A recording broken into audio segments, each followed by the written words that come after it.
muchísimo en muchísimos proyectos, que es Carlos Serana, como siempre, grabamos la clase porque esto después se los compartimos por YouTube, pero bueno, Carlos se va a presentar, él sabe muchísimo de investigación de mercado y sabe muchísimo de cómo contar un producto o servicio, entender lo que la gente necesita y les va a dar algunas herramientas para que ustedes puedan entender lo que necesitan saber para que este proyecto emprendimiento despegue. Así que sin más ni más, los dejo con Carlos.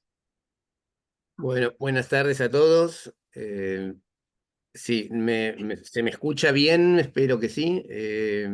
Perfecto, Carlos. Bueno, bueno, la clase de hoy, un poco como ya les había anunciado Flora, vamos a hablar un poquitito de de la recopilación de información y sistematización de la información, o sea, qué cosas necesitamos conocer, saber y entender, al menos, digamos, de la manera más primaria que sea, pero por lo menos tener una hipótesis de trabajo que nos permita apoyar todas las decisiones que vamos a tomar a lo largo de nuestro emprendimiento.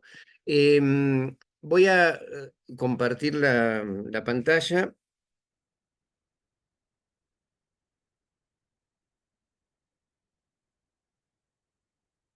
Bien. Bueno, como decíamos, estamos en la segunda clase, digamos, la idea es tratar de entender el público objetivo, cómo identificar un target, cómo ajustar una propuesta en base a aprendizajes. Me tomo un minutito para recordar las reglas de juego que había planteado Flora. O sea, la idea es que el que pueda tenga su cámara prendida, que si quieren hacer preguntas, como somos muchos, vamos a hacer lo siguiente. Yo cada tanto, cuando terminemos alguna unidad, abrimos un instante como para recibir algunas preguntas.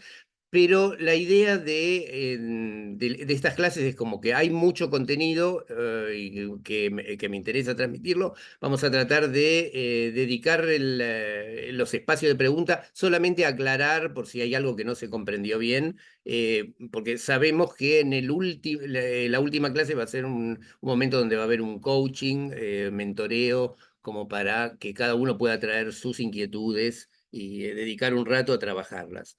Si alguien tiene así alguna duda, también póngalo, escríbanlo en el chat, ¿no? Bueno, y nuevamente, si a alguien se le corta por algún tema de internet, puede volver a conectarse con el mismo link. Carlos, ¿querés poner en modo presentación? Así se ve Perdón, no más se ve grande. suficientemente grande. Sí, perdón. Ahí vamos. Ahí estamos. Ahí, perfecto. Bueno, la idea de esta clase entonces es que vamos a hablar de investigación de mercado para emprendedores. La idea de esto, precisamente, de que se trata de emprendedores, es que muchas veces uno cuando decide emprender no tiene demasiados recursos, pero hay como una cosa muy exigente en este título, ¿no? Investigación de mercado.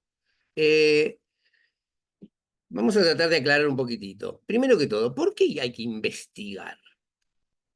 Esto que les decía recién, no es algo demasiado serio decir investigación de mercado y entonces uno inmediatamente se imagina una gran consultora, equipos de encuestadores recorriendo el territorio.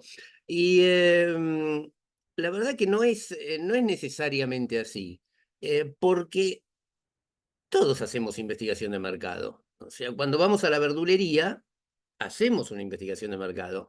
O sea, tratamos de indagar cuál es el nivel de precios, comparativamente cuáles son las verduras, las frutas que están más convenientes, aquellas que están de estación, las que pueden estar de oferta, las que están de oferta, pero que la verdad la calidad no es demasiado buena. Y entonces, estoy aprendiendo una cantidad de cosas y una cantidad de consideraciones sobre la mercadería que está ahí expuesta. Por el solo hecho de observarla, si me dejan y el verdurero no me pega en la mano mientras la toco, puedo examinarla, puedo preguntarle a alguien. Y dígame, señora, ¿y esta verdura cómo se usa? ¿A usted la cocina? ¿Cómo hace? ¿De qué manera? ¿Para qué se usa? Entonces, hay una cantidad de aprendizajes que uno puede tomar, básicamente preguntándole a las personas que son usuarias de los bienes o servicios que nos interesa indagar. Entonces, esto es como una primera aproximación al tema. O sea, para meternos en una categoría, ya sea de propuestas de productos o de servicios, es muy importante primero indagar, conocer, aproximarse, y hay muchas maneras, hay muchas técnicas, hay muchas formas de hacerlo. Y básicamente nunca descartemos la posibilidad de preguntarle a las personas, sobre todo a las personas que más saben del tema. Eh, ¿Para qué nos puede servir la investigación de mercado? O sea, voy a tomar algo que comentó Flora la clase pasada, que es lo siguiente. El proceso de desarrollo de un emprendimiento se basa por caracterizar un problema, descubrir, bueno, acá hay un problema, ¿no? Un problema que tienen las personas, un problema que tienen las personas consigo mismas, con lo que consumen, con temas de higiene o limpieza de la casa, por el cuidado de los chicos. O sea, yo detecto un problema. Entonces, ¿qué tengo que hacer en mi proceso de pensamiento? Crear opciones, generar una divergencia, ¿sí? O sea, salir del problema y ver cómo tratar de estudiarlo en una forma más ampliada, para ver todos los aspectos que están involucrados en ese problema. Y luego, después de esta fase, que muchas veces yo, digamos, trabajo en agencias de publicidad, hay todo esta parte es lo que se llama el boludeo creativo, digamos, o sea, donde uno desenfrenadamente se pone a imaginar cosas que puede, digamos, o sea, o explorar. Y no necesariamente esto tiene que ser acá no hay como límites, uno puede imaginar lo que quiera, lo que sea, y es el momento de la creatividad, o sea, acá uno puede crear opciones. Y después, hemos llegado a este punto en el cual uno exploró, pensó cosas locas, cosas medio imposibles. Después uno genera un movimiento de convergencia, uno toma decisiones. De todo esto que yo vi, hay cosas que me sirven, hay algunas cosas que podrían ser, otras son más interesantes, algunas son más interesantes que otras son más posibles que otras, y otras son más rentables que otras. Entonces vienen todas las decisiones que uno va a ir tomando para llegar a una propuesta de solución, que va a ser el eje del emprendimiento que uno va a hacer. Esto, digamos, como lo planteó Flora la vez pasada, hay que, a partir del problema, uno tiene que empatizar, acercarse a la gente que tiene este problema, lograr una interpretación, luego idear, luego desarrollar un prototipo y luego evaluar. O sea, en este proceso de diseño del pensamiento, acá nos puede servir la investigación. ¿Y en qué momentos nos sirve la investigación y para qué? Hay un primer momento donde uno trata de entender el problema, uno trata de empatizar, ¿sí? Esto sería el conocimiento del consumidor. O sea, yo tengo que entender a las personas a las cuales les voy a proponer algo. O sea, tengo que ir hacia ellas, tengo que ver qué les pasa. Eh, Muchas veces no tengo que quedarme con lo que dicen que les pasa. Digamos, o sea, uno tiene que ponerse en la situación y luego interpretar, ¿no? O sea, esto está sucediendo porque tal cosa. Ahí es donde uno pone también su dosis de creatividad.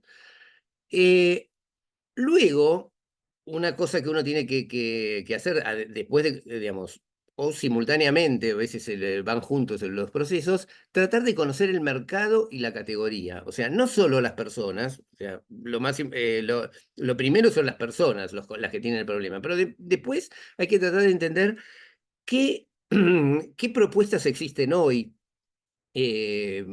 para resolver este problema. Seguramente si nosotros pensamos hacer un emprendimiento es porque tenemos una idea de solución o por ahí intuimos que puede haber una solución mejor que la que se está proponiendo hoy. ¿sí? Entonces, yo tengo primero que conocer cómo cómo se están intentando solucionar este problema hoy, ¿no? O sea, qué productos, qué servicios se dirigen a tratar de solucionar este problema. Y después de haber entendido a los consumidores, haber entendido a la categoría, las propuestas que hay en el mercado, uno tiene que tratar de entender cuál es la articulación entre el consumidor y la categoría. O sea, esta propuesta nueva, novedosa o innovadora de alguna manera que uno quiere desarrollar y cómo esto va a articular esa necesidad que está en el consumidor con lo que yo quiero hacer, con la propuesta que se me ocurrió, con lo que yo puedo hacer, ¿sí? O sea, cuál va a ser la propuesta que yo voy a desarrollar para proponer. Y acá entonces es donde entra la investigación, en estos diferentes momentos. ¿Hasta acá está más o menos en claro? ¿Tenemos alguna pregunta hasta aquí? Bien. Tamara, vos que estás viendo. No, no veo preguntas por el Perfecto. momento. Bueno, Dice clarísimo, están poniendo mm, como está claro. bueno. Vamos a ver algunas técnicas de investigación. Esto no quiere decir que sean todas las técnicas lo que vamos a ver ahora, todas las que existen. La idea es proponer algunas, tratar de explicarlas, ver cómo se pueden desarrollar a un nivel más o menos casero. Y bueno, ver qué alcance tienen, para qué nos pueden ayudar. Y vamos a ilustrarlo con algunos casos. Estuve revisando cosas de archivo, mirando que no sea cosas que alguna vez desarrollamos para algún cliente. Digamos, la idea de todo esto es que no vamos a comentar nada que sea que tenga que ver con nada confidencial de ningún cliente, pero sí algunos aspectos que nos pueden ayudar a pensar cómo se pueden utilizar estas técnicas. Lo primero de todo es establecer una distinción en las técnicas de investigación, en las metodologías de investigación de mercado, que tiene que ver con las metodologías cualitativas versus las cuantitativas. Son como dos mundos que son distintos, confluyen en el punto en que las dos nos permiten explorar y entender. No son antitéticas, esto es muy importante, no es que se oponen una a otra, no, abarcan áreas de conocimiento y metodologías diferentes, ¿no? Lo que uno tiene que tener en claro cuando lo aplica es qué cosa corresponde y qué campo de aplicación tiene una metodología cualitativa y qué exigencias tiene una cuantitativa.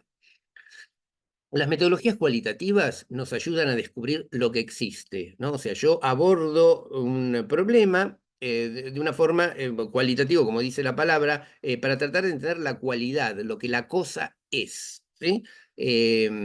Más allá de lo que sabemos nosotros, de lo que intuimos, de nuestros prejuicios. Muchas veces uno piensa, ah, sí, las personas son así o hacen tal cosa por tal otra, y después uno descubre que, bueno, resulta que no todas las personas son así, que algunas son así, pero no tanto, ¿no? O sea, entonces uno por ahí cuando se aproxima al problema te empieza a descubrir matices, ¿no?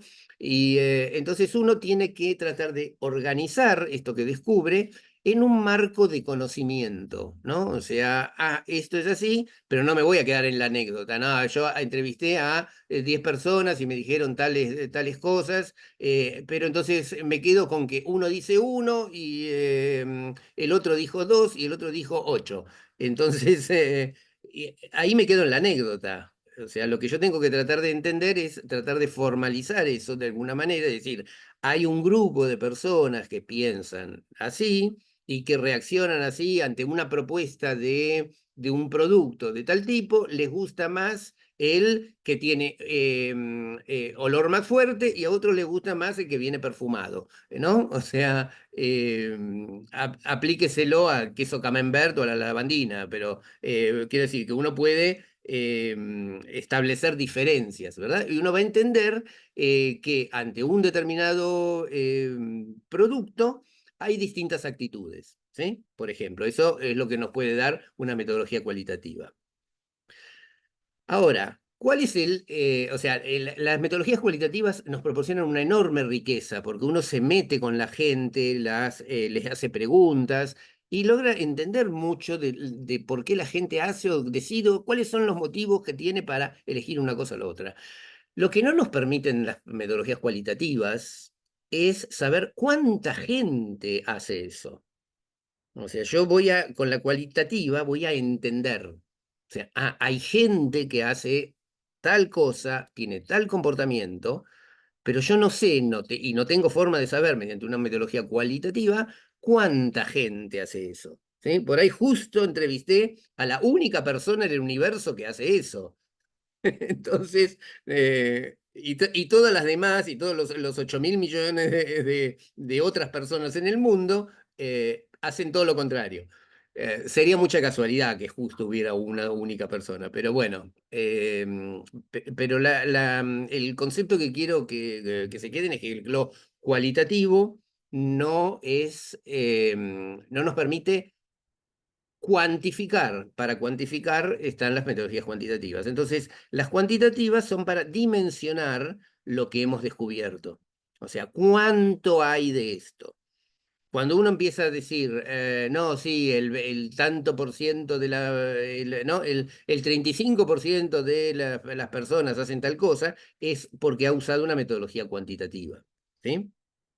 Ahora, y acá es el detalle porque no quiero dejar de decirlo porque vivimos tenemos una sobreexposición hoy a encuestas, a encuestismos, ¿no? O sea, gente que sale, publicita, se comenta en los medios de comunicación, ¿no? Tantas personas, digamos, el tanto por ciento de las personas dijeron tal cosa. Y la metodología cuantitativa tiene exigencias, o sea, en general hay toda una cantidad de técnicas estadísticas que se utilizan para asegurar que sean confiables, ¿sí? O sea, básicamente el explorar, digamos, el definir cuál va a ser la muestra, a quién le voy a preguntar y qué cantidad de gente, a qué cantidad de gente le pregunté, ¿sí? Porque si yo hago, digamos, hago 20 entrevistas, por ejemplo, eh, yo no puedo decir, de 20, 10 me dijeron tal cosa, entonces la mitad de las personas piensan tal cosa, ¿no? 50%. No, unas 20 entrevistas tienen un carácter cualitativo. O sea, yo voy a sacar mucha información, pero no puedo proyectar digamos, esa cantidad al resto del universo. O sea, no puedo decir todas las personas o el 30% de las personas piensan tal cosa. No, yo no tengo que ponerle números a lo que yo saque de una entrevista cualitativa. Eso es, digamos, como la parte eh, de seguridad que puedo tener. Yo puedo decir, muchas personas, ¿no? O sea, si por ejemplo la mitad pensando tal cosa, yo puedo decir, bueno, muchas personas o una cantidad importante, un segmento muy importante de personas piensa de determinada manera. Si hay algo que me dijo uno solo, dice, bueno, minoritariamente aparece tal opinión. ¿De acuerdo? Entonces uno puede tener este tipo de cuidados cuando evalúa las cosas. Ahora, si uno ya ha hecho digamos, uno ha planteado una determinada muestra con una cantidad importante de casos, ¿no? Y ha tenido cuidado en cómo recluta a las personas, ¿no? O sea, cómo convoca a las personas para que contesten la encuesta. Entonces, por ahí sí puede aplicar un estudio cuantitativo, digamos, o decir, bueno, un determinado porcentaje de las personas, y ahí sí le puede poner un número, ¿sí? Pero, quiero decir, muchas veces, digamos, lo que escuchamos habitualmente, sobre todo en encuestas políticas, muchas cosas que aparecen en los medios de comunicación, están hechas sin ningún rigor metodológico, y entonces por ahí son muy poco confiables, ¿sí? Em, Menciono acá algunas metodologías que nos pueden ayudar mucho, o sea, pensando en la problemática de ustedes, ¿no? Digamos, la idea de emprender o de empezar a pensar en un emprendimiento. La primera, el desk research. Explico cada una de ellas allí y después vamos a ver más en detalle algunas consideraciones y algún ejemplo. Desk research es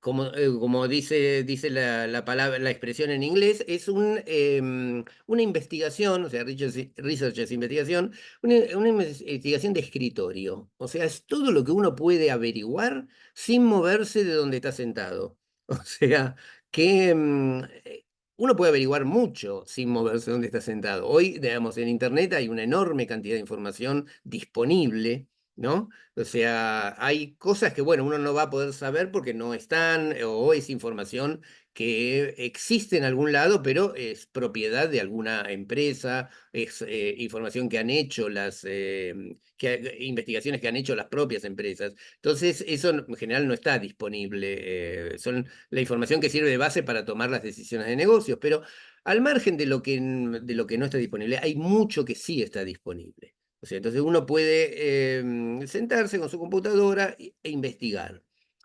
También uno puede hacer entrevistas coincidentales.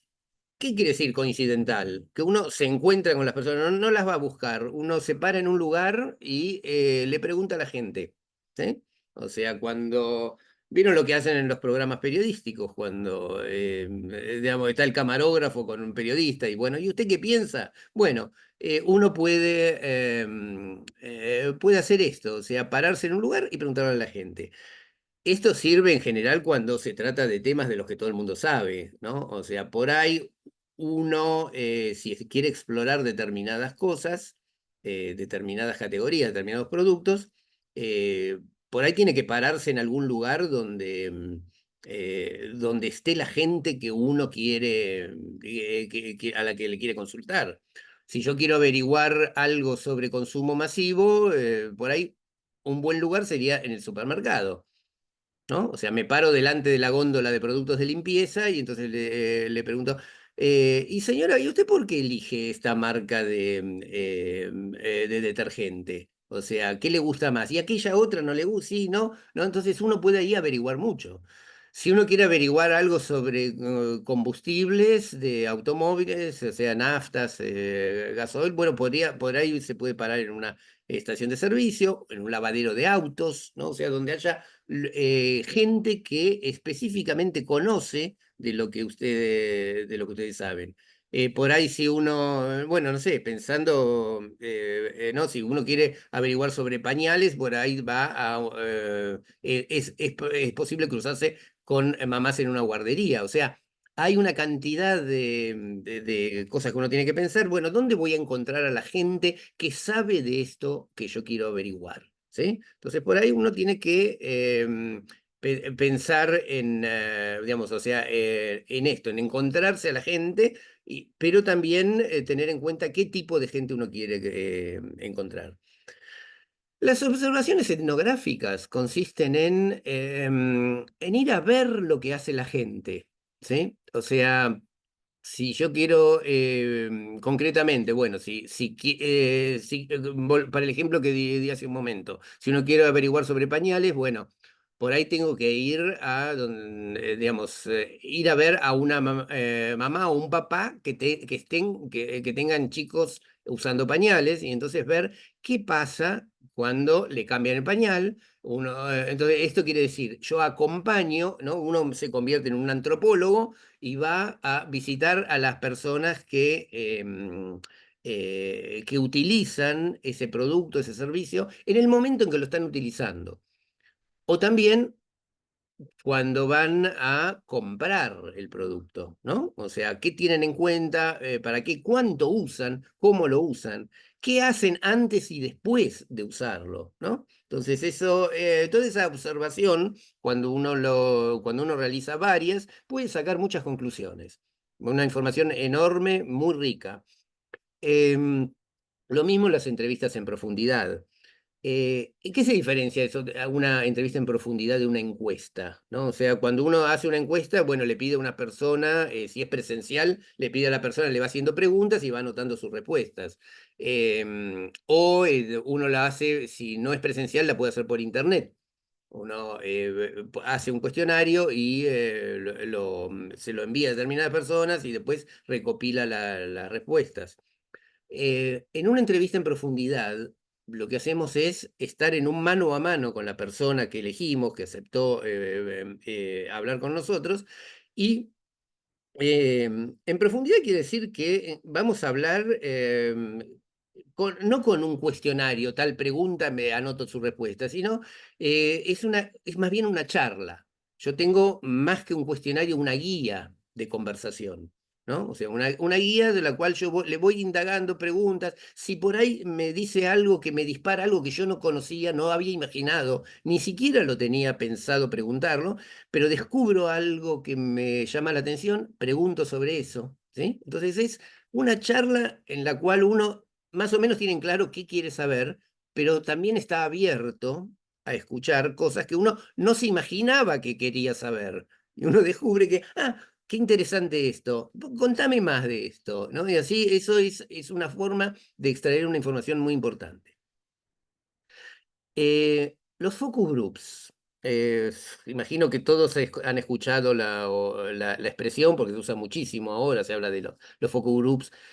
¿Qué es un focus group? Esto mismo que estábamos planteando para una entrevista en profundidad que uno le hace a una persona, es lo que se trata de hacer en un focus group. O sea, un focus group es un grupo, la expresión quiere decir un grupo enfocado, ¿no? O sea, un grupo que no es que se reúne a charlar de cualquier cosa, sino que se reúne a charlar sobre algún tema específico.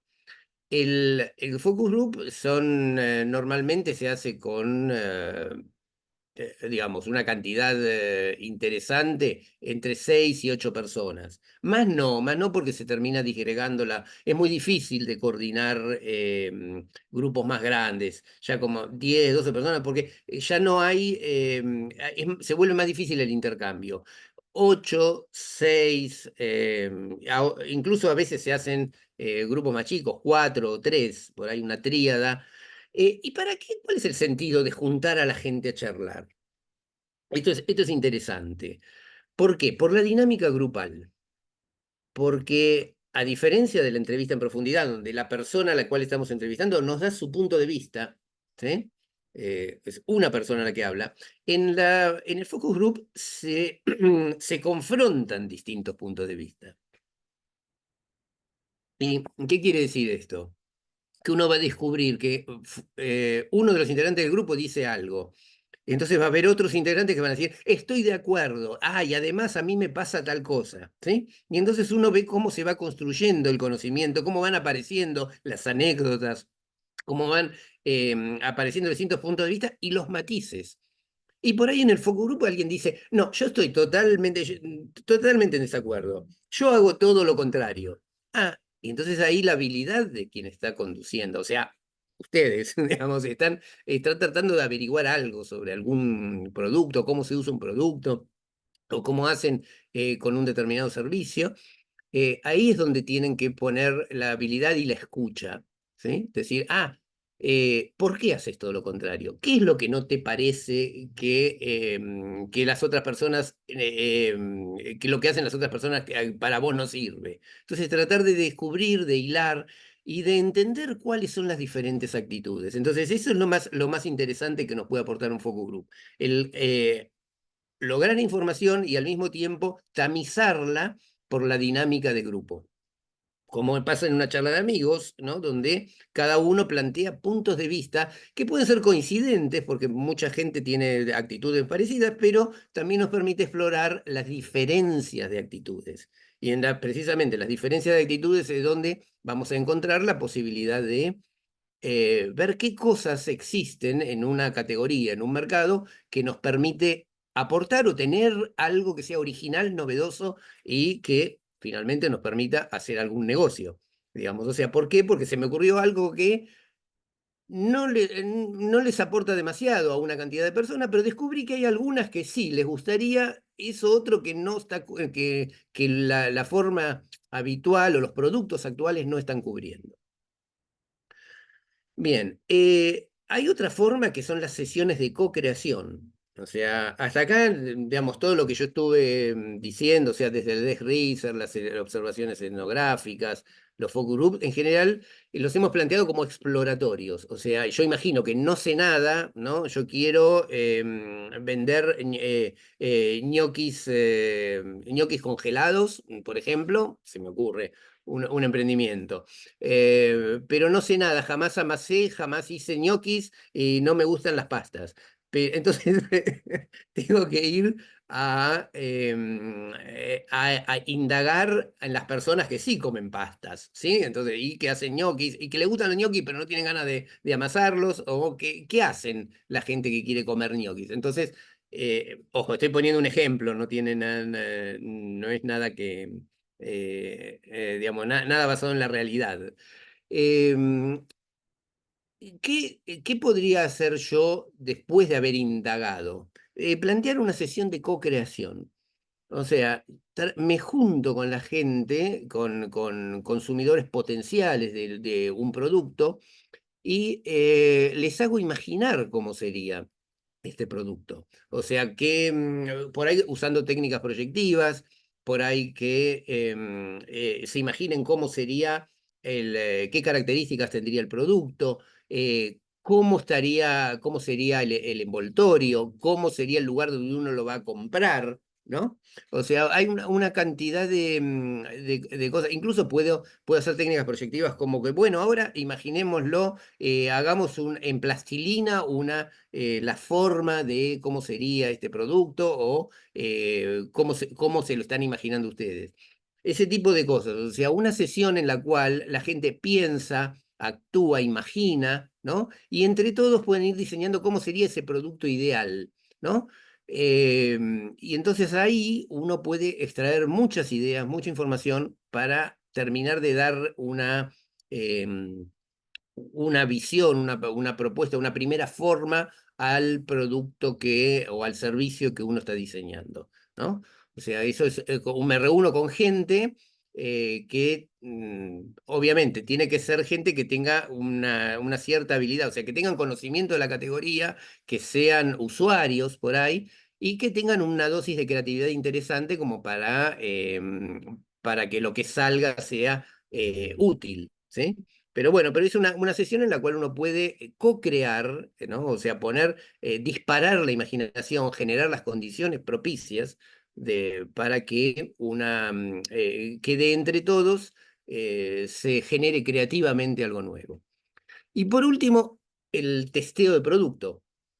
O sea, yo una vez que tengo ya diseñado, ya tengo mi prototipo, ya tengo una idea, lo muestro a las personas, a un grupo de personas, se los hago probar en el caso de que sea algo comestible, se los hago usar, digamos, o sea, por ejemplo, diseñé una fragancia, entonces la reparto digamos, se lo doy a determinadas personas, por ahí le doy con un cuestionario que me digan qué les pareció, digamos, que lo utilicen, cuándo lo usaron, para qué, ¿no? Cuál fue el resultado, ¿no? O sea, una cantidad de cosas que uno puede hacer, puede ser que sea algo que tengan que utilizar en sus casas o en otra situación, como en el tema de una fragancia, puede ser algo que se realice en la misma sesión, o sea, uno convoca a unas personas y les hace probar las cookies que uno estuvo desarrollando, ¿no? Entonces, a ver qué les parece esto. ¿Son ricas? ¿Son más ricas que otras que conocen? ¿Son menos ricas? ¿Están demasiado amargas? ¿Deberían tener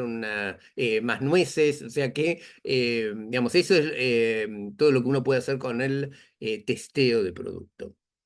Bien. ¿Alguna pregunta sobre esto? O sea, más o menos quedó claro el para qué.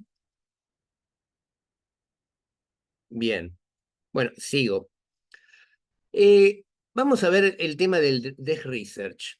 O sea, esto lo que yo les mencionaba hace un momento. O sea, hay una cosa que es importante. Ah, perdón, hay preguntas.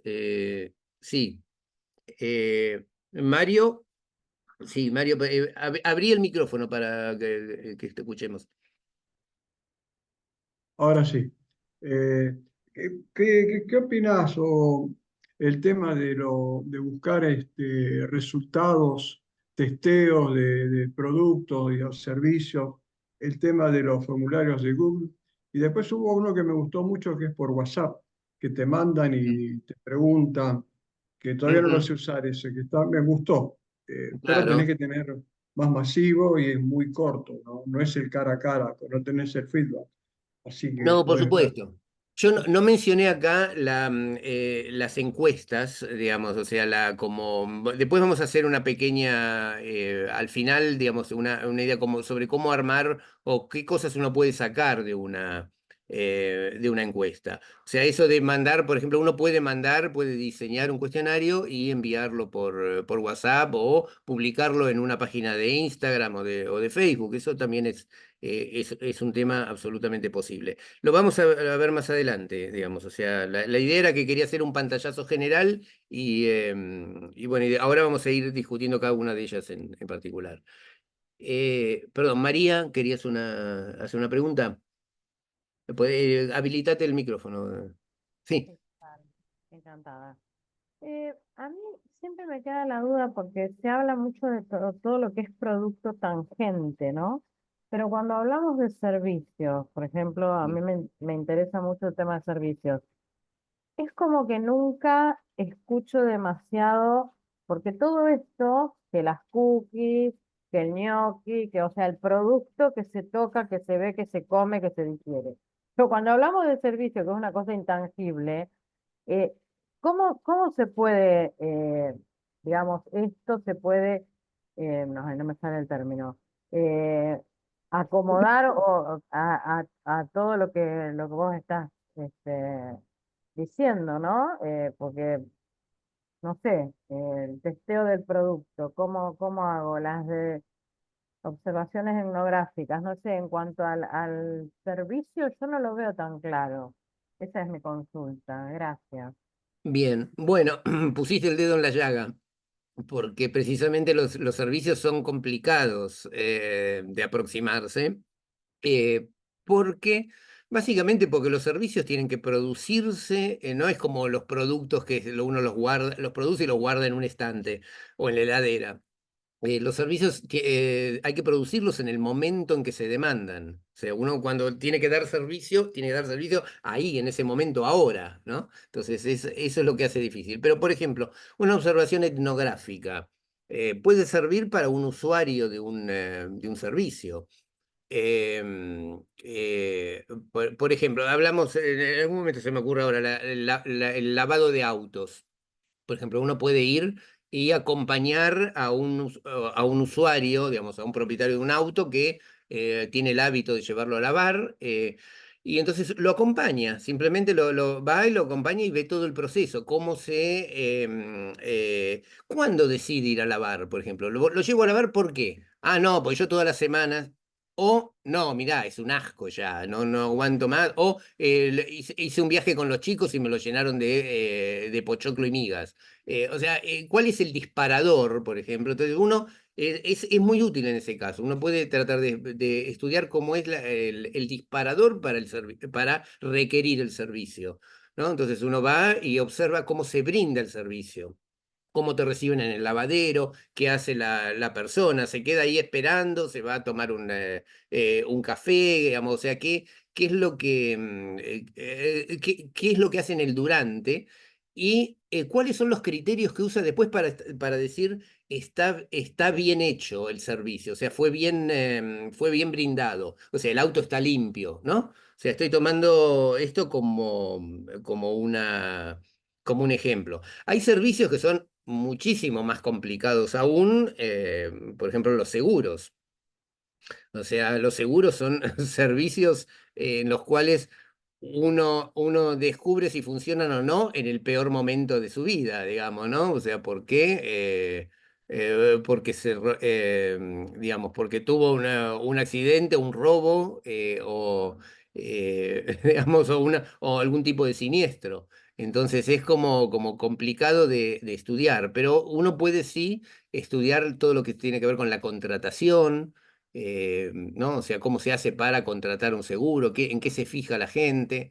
digamos, o sea, la gente lee la letra chica o no, tiene aversión profunda, ¿no? O sea, todo esto es lo que tiene que ver con la venta de pólizas. O sea, es realmente difícil, pero uno puede, digamos, con un poco de imaginación uno puede tratar de entender cómo es esto, cómo es este tema.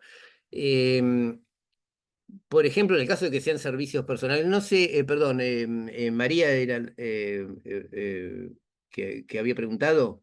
eh, si tu pregunta iba un poco Sí, más sí, a algo soy más yo. específico o ¿cómo? Eh, sí, sí, que soy yo, María Cora, Perdón, la persona que preguntó, sí. sí. Ah, Sí, creo que es bastante más complejo el tema de los servicios intangibles, digamos, que ujú, lo que es un producto en sí. Bueno, por eso me resulta como más difícil poder aplicar toda esta cuestión a un servicio, no sé, yo doy un servicio eh, para gente mayor que quiero gestionarle salidas recreativas, o sea, es como que mucho más complejo me parece para aplicarlo, pero bueno, no, está bien. claro, pero digamos, yo creo que ahí sí tenés, hay un espacio para explorar, o sea, porque te podés juntar con la gente mayor, digamos, o sea, obviamente que tiene, si vas a salidas, es gente que tiene movilidad y tiene autonomía, ¿no? Entonces, podés hacer una reunión, digamos, o una entrevista, tratar de entender sus motivaciones, por qué lo hacen, por qué no lo hacen, ¿no? O sea, y eso te permitiría también descubrir cómo vas a comunicar tu propuesta de servicio, ¿sí? Em, o sea, eso, me parece que ahí hay un espacio para indagar em, y para tratar para ayudarte a diseñar la propuesta o a ajustarla, ¿no? O sea, tratar de hacer entrevistas con usuarios actuales o potenciales, ¿eh? Que por ahí sí estarían interesados en tomar la propuesta que vos les acercás. Bueno, sigo adelante, o sea, vamos, me gusta la dinámica esta, digamos, de así, que cerramos un bloque y hacemos las preguntas que sean necesarias. Em, bueno, voy al tema del desk research. O sea, mucha de la información que necesitamos está en algún lado, ¿sí? Les voy a mostrar un ejemplo. Em, ¿De dónde la podemos sacar? O sea, de Google, de websites de empresas, de organizaciones. O sea, muchas veces uno recorre organizaciones sin fines de lucro o las mismas empresas. Dicen muchas cosas, digamos, y hay mucha información disponible ahí. En redes sociales, influencers y líderes de opinión, uno por ahí se mete en algún perfil de Instagram, hay mucha gente que publica cosas sobre categorías, digamos, y que tiene ya como muy desarrollado, muy estudiado, y que son difusores de información sobre estas propuestas. Y también todo lo que sean notas periodísticas, o sea, todo lo que hay en los medios de comunicación, hay mucha información también disponible, ¿no? Uno googleando puede rastrear muchas cosas. Em, por ejemplo, bueno, acá hay en perfiles de Instagram, si uno quiere buscar el tema influencers, puede encontrar sobre temas de moda, accesorios, lo que sea, puede indagar muchísimo y es como una fuente de información inagotable. Eh, Les voy a mostrar un ejemplo. Esto es un trabajo que hice hace un tiempo largo. Y bueno, y curiosamente es una categoría, bueno, que no tiene nada que ver con lo que hacía el cliente, pero fue un ejemplo que nos había pedido que indagáramos acerca de el chocolate. ¿Les gusta el chocolate? Vamos a ver un poquitito. Si uno se pone a googlear, ¿qué puede sacar sobre el chocolate? Por ejemplo, donde se produce el cacao, ¿no? O sea, ¿ustedes sabían que la mitad del cacao del mundo viene de dos países? o sea, viene de Costa de Marfil y de Ghana. Y la mitad del consumo mundial está en países desarrollados, entre Estados Unidos, Europa, y que hay un consumo que está creciendo en India y en China. Pero ahí está la cantidad de consumo, de la producción, por ejemplo, en África se produce el 72% del cacao mundial. O sea, sobre la categoría, bueno, ¿qué es el chocolate? El chocolate es un producto versátil porque se consume en forma directa, ¿no? Uno compra barra de chocolate, pero también se usa en una cantidad enorme de alimentos preparados en repostería.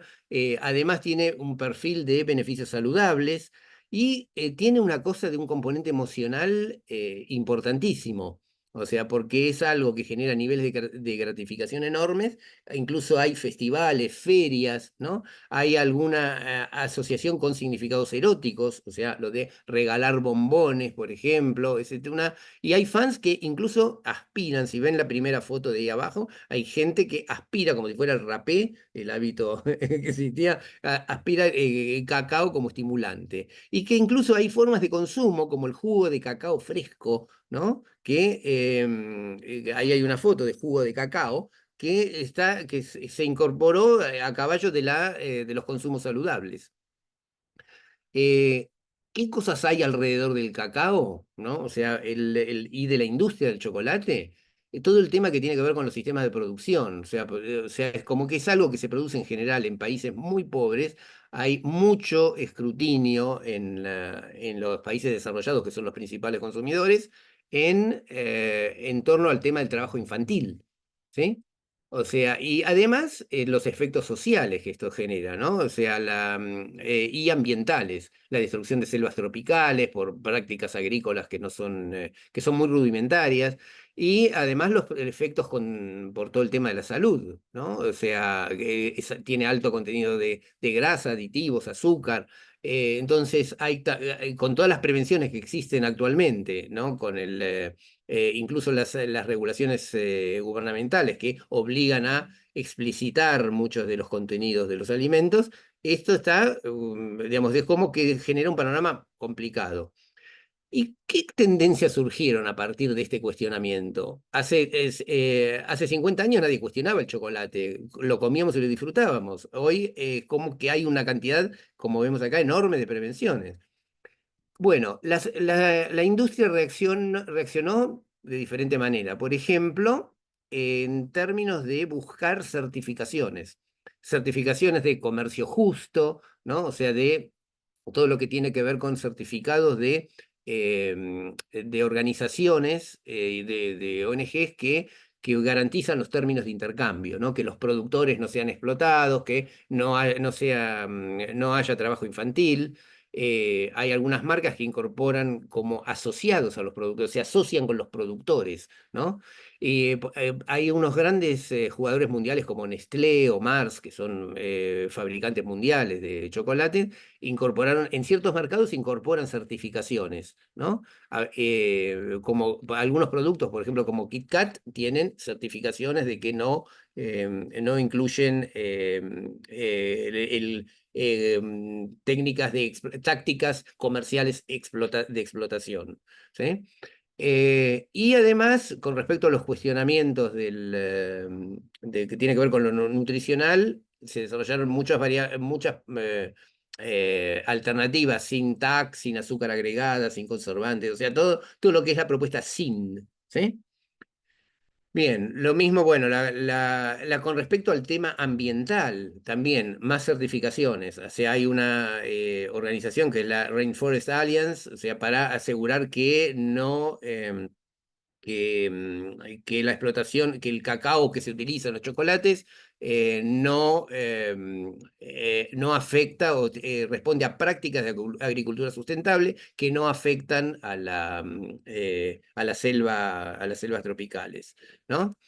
El desarrollo de los mercados emergentes, o sea, como en India y en China la gente está comiendo más chocolate, las empresas se desarrollaron productos que se puedan vender en lugares donde hace más calor. O sea, fórmulas que permitan que el chocolate no se derrita por el solo hecho de por el solo hecho de existir, digamos, porque las temperaturas ambientes son mayores, entonces se buscan desarrollar productos específicos con nuevas formulaciones, que sean más adecuadas a la comercialización en esos países.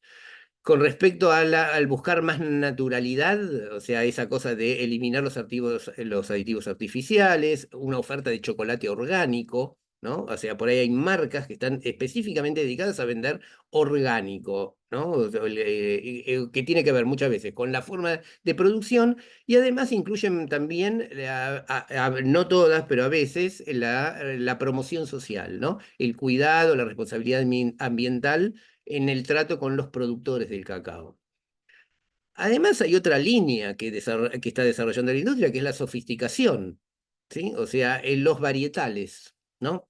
El cacao, acá en Argentina, por ejemplo, tenemos los de Salgado, la marca Salgado de chocolates, que son los que hacen el chocolate Fénix, ¿no? Han desarrollado una línea que tiene cacaos varietales de diferentes orígenes, ¿no? O sea, de Esmeralda, o sea, de que son cacaos de Colombia, Venezuela, de Ecuador, de Brasil, o sea, de distintos orígenes para incorporar este tema de la degustación. O sea, porque una de las cosas más entretenidas de esto, del consumo de chocolate, es descubrir las diferencias, ¿no? Esta cosa de la sofisticación. Acá, por ejemplo, en la primera foto a la izquierda, vemos esta idea de cacaos una marca que se ocupa de hacer cacaos de diferentes orígenes, ¿sí? Em, bueno, más tema gourmet, por ejemplo. Acá esto me enteré, yo ignoraba hasta que hice este trabajo, el tema del chocolate rosa. Es una variedad del cacao específica y que se hace sin fermentar los granos. O sea, se hace un chocolate que tiene una característica diferente. O sea, que no es ni el chocolate negro, ni con leche, ni el blanco. Es un cacao que tiene los granos sin fermentar. El tema de la pureza de ingredientes, o sea, todo esto que ha surgido en los últimos tiempos, el chocolate al 50%, al 70%, ¿no? Hasta el 99%, como cita uno, que es prácticamente todo cacao, o sea, sin nada más añadido, ¿eh? O sea, sin azúcar, sin leche, sin nada. O sea, una barra hecha con todos los materiales del cacao casi en exclusividad. Y del tema vegetarianismo y veganismo. Hay cacaos que son solo vegetales, ¿sí? O sea, que incluyen, en vez de puedes hacer un chocolate con leche vacuna, es con leche de coco, ¿no? O chocolate con frutas o con superalimentos, como las bayas de goji, chía, quinoa, ¿sí? Y además, bueno, las marcas que hacen caso omiso de todo lo anterior y siguen presentándose como la cosa más rica, más desarrollada, más de lujo y más refinada posible, ¿sí? O sea, como Godiva, Lindt, son marcas que hablan básicamente de esto, de cosa, de algo que es absolutamente premium, ¿no? Esta cosa de construirlo al lado de las marcas de lujo, como si fuera joyería, ¿sí?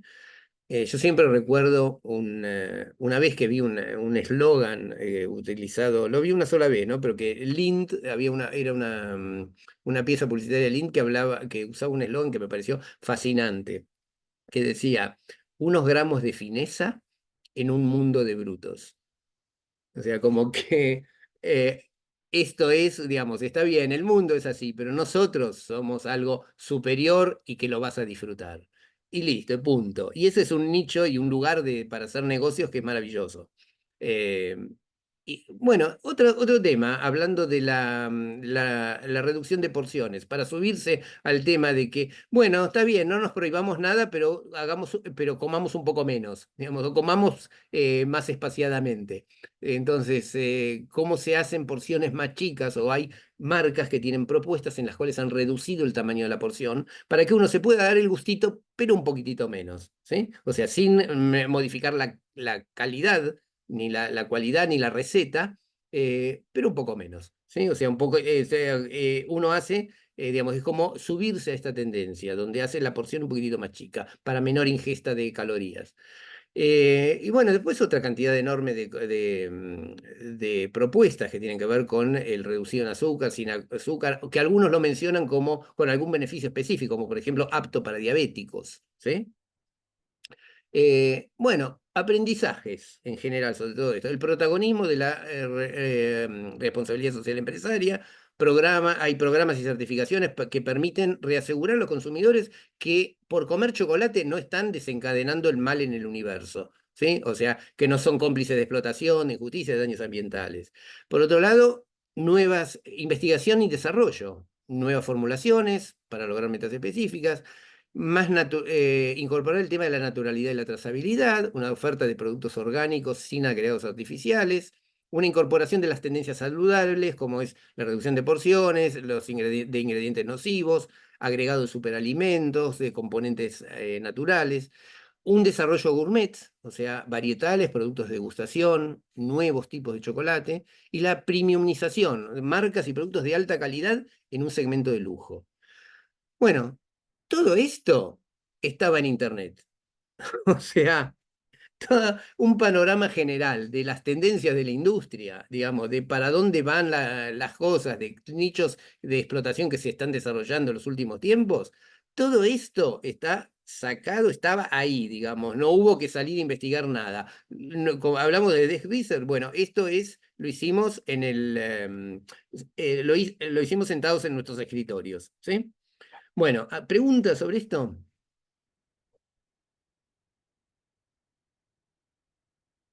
Bien. Bueno, sigo. Las entrevistas coincidentales.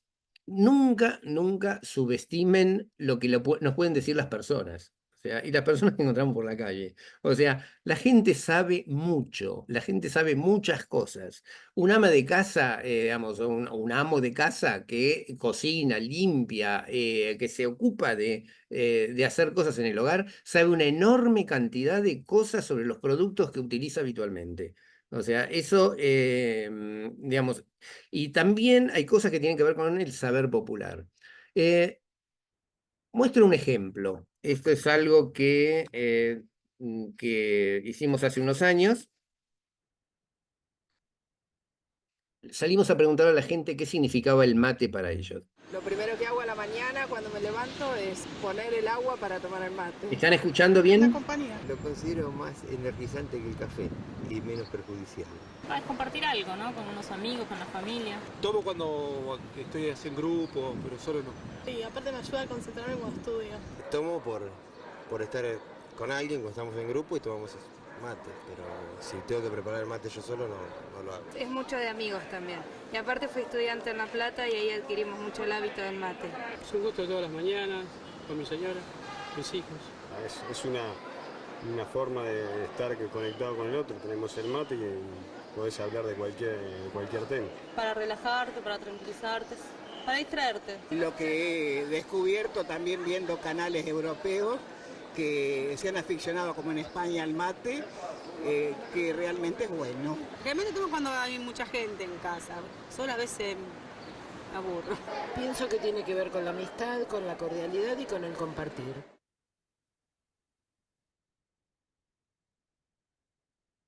Es un vicio que uno agarra, ¿no? Es una costumbre, es como el asado. Yo diría que es como el dulce de leche. Es parte de la cultura y la costumbre nuestra. Es como una herencia familiar, mi abuela toma mate, mi mamá mate, o sea, se transmite. Es un vínculo de encuentro. Y yo calculo que es una costumbre. Todo un símbolo cultural. Herencia. Una forma de unión. Como el folclore, como el tango, es argentino. Para mí el mate es algo muy argentino, se lleva muy adentro en la sangre. Y significa un poco reencontrarme con toda mi familia, que está dispersa por el país. Aparte de ser una bebida, me parece que es un medio de comunicación. Bien. Bueno, un tip que me parece que es importante mencionar. Acá tenemos un enorme aporte de información, no es una verdad revelada, ni tampoco podríamos proyectarlo estadísticamente. Nunca podríamos decir, todas las personas piensan que. Pero sí encontramos algo muy interesante. Fíjense esto de lo que piensa la gente, lo que está en el inconsciente colectivo, digamos, por así decir, en qué medida el mate está tan enraizado como identidad comunitaria, en primer lugar proyectado a la comunidad nacional, o sea, la cosa argentina, ¿no? O sea, identificamos el mate como un lugar de encuentro de toda la sociedad, de toda la comunidad argentina.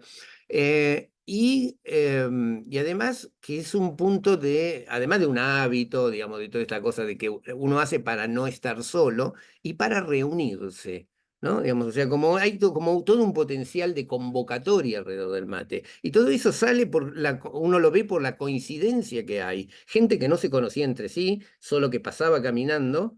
Nosotros quiero decir, esto está filmado porque lo necesitábamos en la agencia de publicidad en la que yo trabajaba para indagar específicamente sobre un tema. Entonces salimos a preguntarle a la gente y nos interesó registrar lo que nos decían, para tener un registro que uno cuando lo arma, cuando uno por ahí hace un clipping y va cortando los videitos y la respuesta de cada uno, queda bastante interesante cuando uno ve juntas todas las respuestas. Bien, y además de preguntar, digamos, habíamos hablado de lo que son las observaciones etnográficas.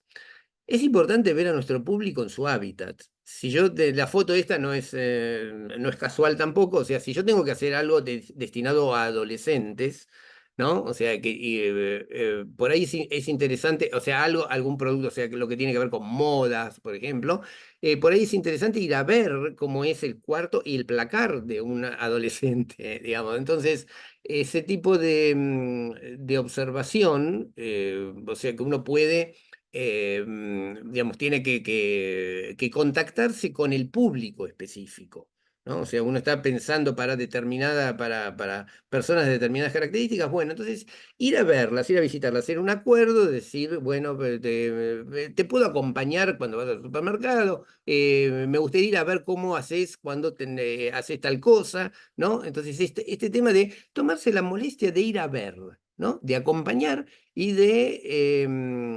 por ahí, esto no es una entrevista, es acompañar a las personas en el momento en que hace determinadas cosas. En todo caso, por ahí anotar las conductas, lo que a uno le llama la atención, y después, una vez que terminó la situación a la cual uno asiste o acompaña, después pregunta, ¿por qué hiciste tal cosa? ¿Por qué digamos, elegís entre una marca y otra? ¿O por qué guardás las cosas, viendo la foto esta, por qué guardás las cosas así dobladas o así amontonadas, ¿no? O sea, tratar de, uno primero lo mira y después de terminada la situación hace unas preguntas sobre las cuestiones para tratar de no interferir con la experiencia de la cual uno está siendo testigo o está observando, ¿sí? Bien, bueno, hasta acá, preguntas. Ahora nos vamos a meter con el tema de los focus, así que hasta acá alguna pregunta o estamos más o menos en claro. Bien, sigo. Focus groups. La dinámica grupal que mencionamos antes al principio nos aporta muchísima información. Algunas claves, ¿no? O sea, ¿cómo haríamos nosotros un focus group? Bueno, uno puede juntar un grupo de amigos, ¿no? O mejor aún, ¿no? Por ahí, gente que uno no conozca directamente, o que sean conocidos de conocidos. ¿Sí? O sea, por ahí uno los puede convocar, o sea, a nivel, o sea, ¿cómo se hace esto en la realidad? Uno reúne a las personas en un lugar determinado, digamos, como para, se le da un marco, o sea, bueno, vamos a trabajar, vamos a charlar durante 1 hora, 1 hora y media, lo que ya se le da una duración, bueno, y el moderador o el coordinador del grupo es el que va guiando la conversación, explorando los temas de los cuales se quiere tratar. Uno lo podría hacer en su casa, ¿no? O sea, también uno invita a la gente a charlar, o por ahí en un bar, si es un lugar donde no hay demasiado ruido, pero se reúnen a charlar sobre determinadas cosas. La idea es que uno tiene que preparar un ambiente de confianza, un clima de intimidad, y tener en cuenta que en la charla tiene que entender bien el punto de vista único de cada persona, porque hay un error, no digo que sea muy habitual, pero a veces sucede que la gente que coordina Focus Group es que tratar de buscar la unanimidad. No, esto no, digamos, no hacemos el Focus Group para eso, no queremos ponernos de acuerdo. Digamos, yo cuando coordino un focus group no quiero lograr que todos al final nos vayamos de acuerdo. Precisamente estamos haciendo el grupo para lograr entender en qué estamos en desacuerdo. O sea, para que cada uno explique lo que hace, sus motivos, ¿no? Y la idea es entender esto que está ahí en el segundo punto, que es el punto de vista único de cada persona, lo que nos puede ayudar a enriquecer la investigación. Entonces, la idea es abordar exhaustivamente cada tema, motivarle a que se crucen las opiniones. Vos decís tal cosa, los demás qué piensan, ¿sí? Y entonces ahí es donde surgen las cosas. Sí, yo estoy de acuerdo. No, yo no. ¿Y por qué no? Porque, bueno, entonces, la idea además es ser paciente. O sea, cuando uno va de investigador de mercado, no tiene que ir a contar lo que uno hace, sino tiene que ir a preguntar a la gente lo que hacen ellos, ¿sí? Entonces la idea es preguntar, ir y volver, tratar de llegar a donde están los conflictos, ¿sí? Yo quiero contratar el seguro y nunca me cobran carísimo y no me aseguran el riesgo que tengo específicamente, y yo siento que ninguna compañía me está ofreciendo lo que necesito. Bueno, ahí es donde está el conflicto. O sea, yo llego a tener un problema y nadie me lo va a cubrir, ¿no? O sea, ahí es donde uno descubre los puntos de dolor, de insatisfacción, donde uno podría establecer una propuesta que sea diferente a todo lo que existe, ¿no? En las historias de las personas están la base de todos los conflictos y emociones que transitamos, y además, cuando uno deja hablar a la gente, una historia conduce a otra y nos da una textura humana. Nosotros necesitamos, para lograr luego conceptualizar un negocio, lograr entender cuáles son las problemáticas humanas que hay detrás de todo esto. Cuando uno pregunta, indagar en las puntas sueltas, o sea, tratar de no dejar pasar. Si hay algo que llama la atención, no tiene que ver con lo que nosotros imaginábamos, indagar, preguntar, hacer un zoom, volver atrás. Pero decime, vos habías dicho tal cosa, ¿podés contarnos un poco más sobre esto? Bueno, ese tipo de cosas, ¿no? Y al final, bueno, revisar si se recorrió todo y todos los temas que uno quería indagar, y mantener el clima de confianza. O sea, la idea es que, nada va a salir de lo que se diga en el grupo, o sea, nadie, digamos, o sea, es un clima, si se supone que gente que no se conoce entre sí, digamos, la idea es que probablemente no se vuelvan a ver, no se vuelvan a cruzar. Entonces es un lugar donde es posible generar un tema de intimidad, ¿no? De un clima donde uno puede contar cosas, ¿no? O sea, no que uno esté pensando, no, pero ¿qué van a pensar de mí si digo tal cosa? No, la idea es que pueda fluir para que uno pueda indagar lo que necesita. Y algunos tips, digamos, para tener en cuenta. Empezar por hablar sobre perdón.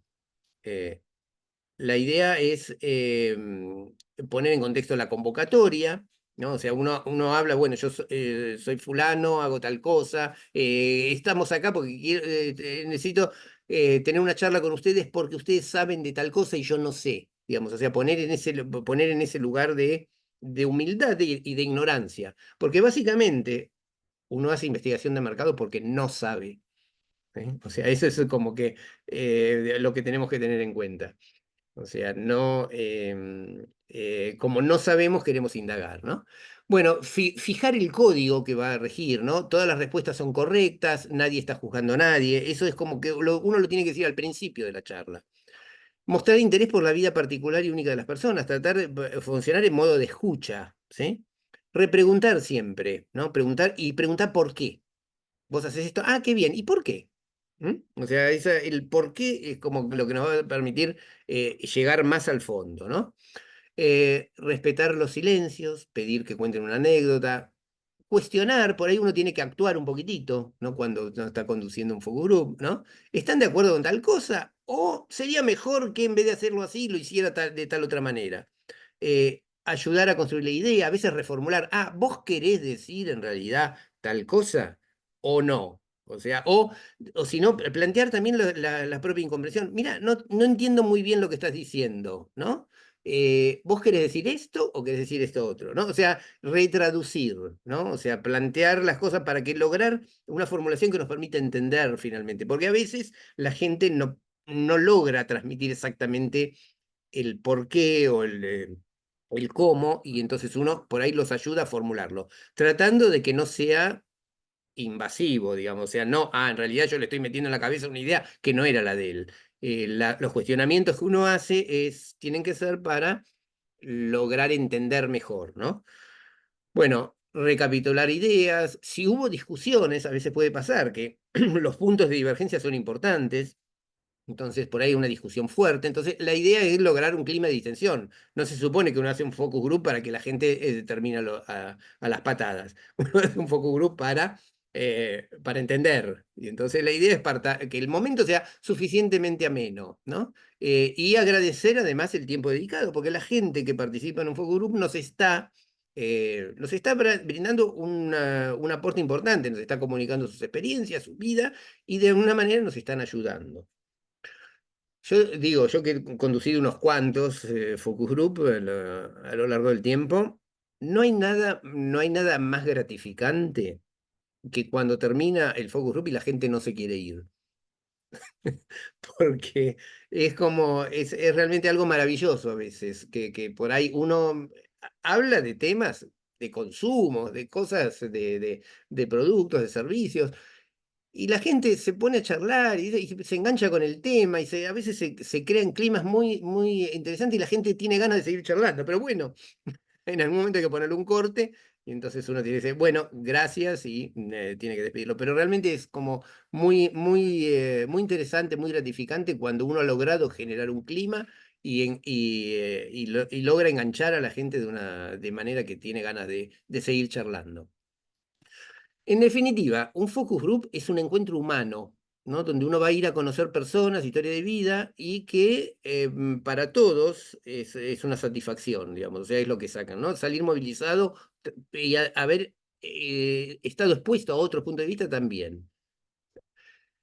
Aspectos a los que hay que estar muy atentos cuando uno hace una coordinación de focus group. La cultura latina, o sea, nosotros, digamos, a diferencia por ahí de las culturas más sajonas, tendemos a ser más complacientes, culpógenos y en alguna manera hipercríticos y defensivos, ¿no? O sea, complacientes en el sentido del sesgo de cortesía, ¿no? O sea, uno trata de no, en el cara a cara, de no criticar al otro, ¿no? O sea, de tratar de ser más agradable, ¿no? A diferencia de lo que pasa muchas veces en las redes, donde por ahí uno en el anonimato puede insultar y tener, digamos, desde de la posición de las redes sociales, uno tiende a hacer esto, pero en un focus group presencial, la gente en general trata, como si es gente que no se conoce, trata de agradar y trata de ser complaciente. Hay que tratar de pasar por encima de eso porque es como un sesgo, ¿no? O sea, puede llegar a ocultarnos la verdad, que la gente no diga exactamente lo que piensa para no quedar mal, ¿eh? Y por otro lado, también la cosa culpógena es que a veces uno en un focus group y con gente que lo conoce tiende a describir las cosas como lo políticamente correcto. Entonces por ahí uno también tiene que ser consciente de eso y ayudar al grupo a despojarse de estas cosas, a trascender un poquitito del deber ser. Yo tengo que decir, ¿qué van a pensar de mí si digo tal cosa? No. En realidad, ¿qué es lo que pensás? ¿No? Tratar de tener eso en cuenta. Entonces, son cosas que uno tiene que tener en cuenta cuando indaga. ¿Sí? Bien. Y bueno, a veces no aceptamos admitir por qué hacemos algo y no nos atrevemos a decir por qué lo hacemos. Tratar con entrenamiento, uno por ahí puede dar un poco la vuelta o trascender estos sesgos. Bueno, el test de producto era algo que habíamos mencionado en algún momento. Que nosotros por ahí nos encontramos con los usuarios reales, les hacemos probar el producto, o, por ejemplo, volviendo a la pregunta que había hecho María, era antes el tema de los servicios.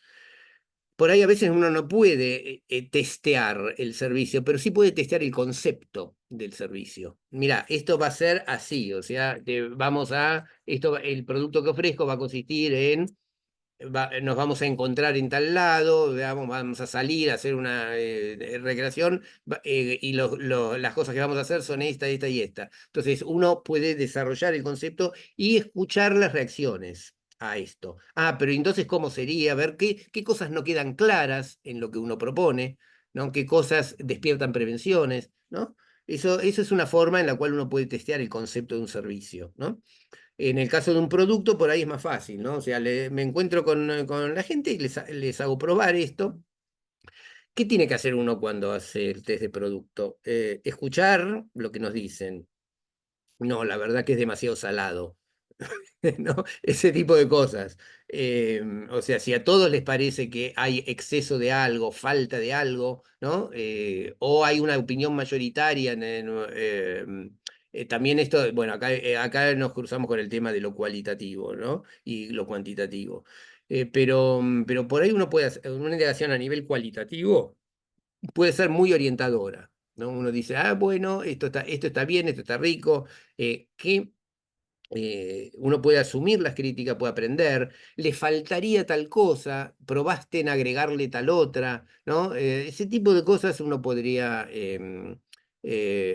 incorporarlo y es muy útil tener consumidores que puedan brindarnos esa información. Un ejemplo. Esto es un ejemplo real en una época también que trabajábamos estábamos trabajando para una bodega y necesitábamos saber exactamente qué pasaba con los jóvenes y el vino. Bien, ¿qué hicimos esto? O sea, teníamos, digamos, en la agencia en la que estábamos trabajando, había gente de diferentes generaciones, ¿no?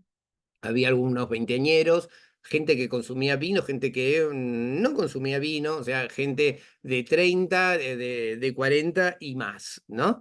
Entonces, lo que hicimos fue hacer un testeo. O sea, compramos un vino que le interesaba, del que le interesaba saber algo a nuestro cliente. Hicimos una exploración del consumidor. Compramos varias marcas de vino en el rango de precios del que le interesaba a nuestro cliente saber.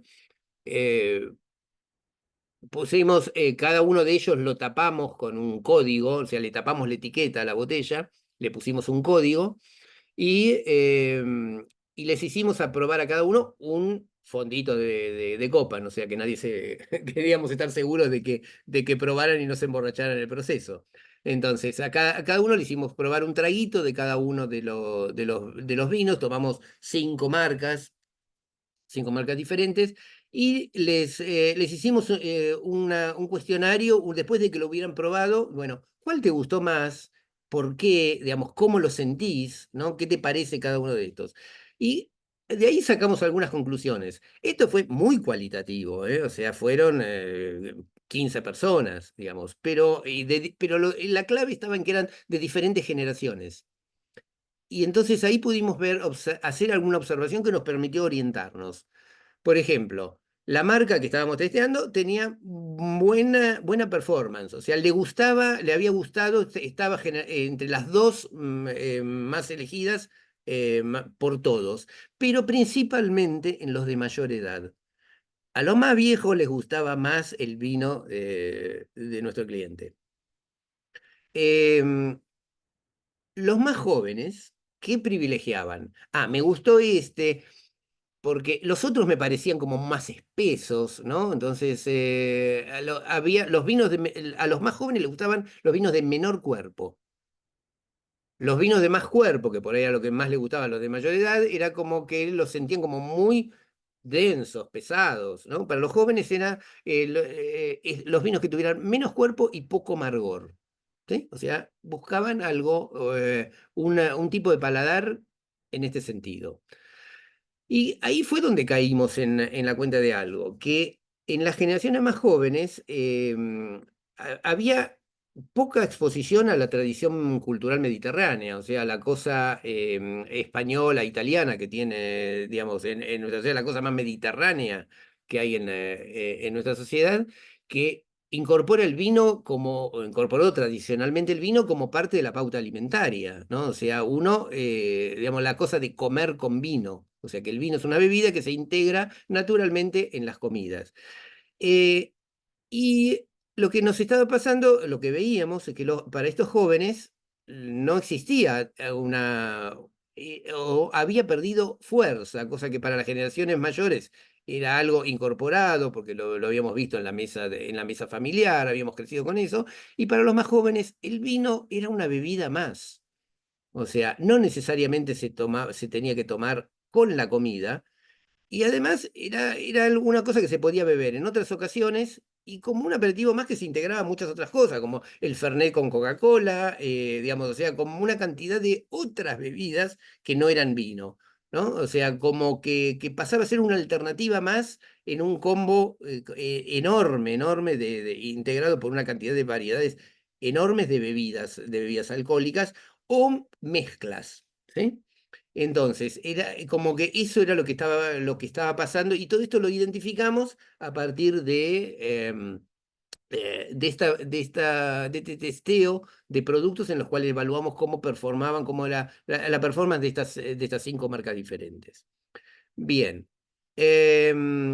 Bueno, ¿hasta acá alguna pregunta?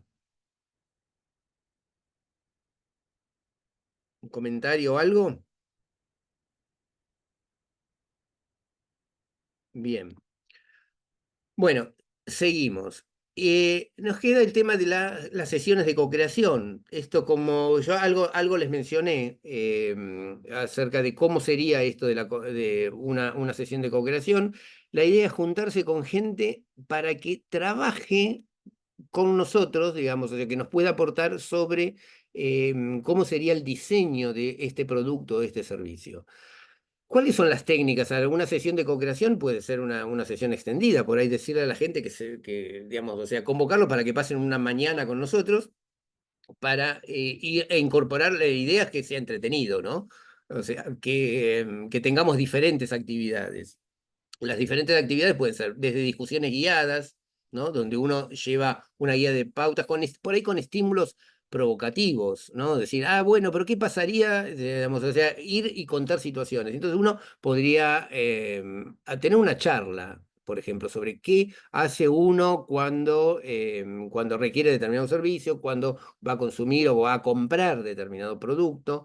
Y entonces ver cómo sería. ¿Y comprarías algo? ¿Comprarías este producto por internet? ¿Sí o no? ¿Por qué? Porque sí, ¿por qué no? ¿No? ¿O te gustaría ir a un negocio que tuviera un negocio con esta marca? ¿Dónde te gustaría que se pudiera conseguir? ¿No? O sea, todo ese tipo de cosas.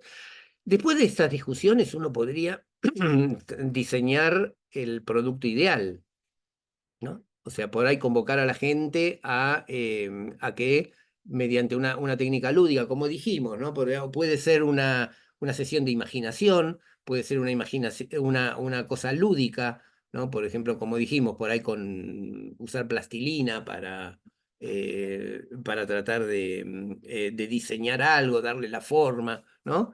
Ejercicios proyectivos en los cuales uno puede, por ejemplo, un ejercicio que se hace interesante a veces es tratar de caracterizar, de hacer una personificación de una marca, ¿no? O de varias marcas. Bueno, mi producto va a competir estoy haciendo una galletita que va a competir con Ópera y con Oreo. Entonces, ¿cómo caractericemos cómo es Ópera, ¿no? Y cómo es Oreo, ¿no? Entonces uno hace una proyección como si fuera una persona, ¿sí? Entonces, una vez que uno tiene esa característica, bueno, entonces, nuestra nueva marca, ¿cómo sería? ¿No? Y entonces tratar de ver cómo caracterizaría esta marca en función de la propuesta que uno quiere transmitir, ¿sí? O sea, eso, lo mismo también, eso con técnicas, con ejercicios proyectivos en el caso de una marca. Pero la idea a través de una sesión de co-creación es que uno elija con cuidado quiénes van a participar, o sea, tiene que ser gente que conozca de la categoría, por ahí un par de usuarios de la categoría, por ahí incorporar a alguien, gente creativa, por ahí alguien que tenga que ver, que venga del lado del diseño, ¿no? Para ayudar a visualizar algo, ¿no? Distintas personas que pueden ayudar a generar una nueva idea o a perfilar una idea acerca de cómo hacer la propuesta de producto o en qué se diferenciaría de los productos existentes. Bueno, y llegado al final, el tema de las encuestas. Habíamos hablado de qué pasa cuando uno quiere tener una visión más cuantitativa con algún número, ¿no? Una cosa que uno puede hacer con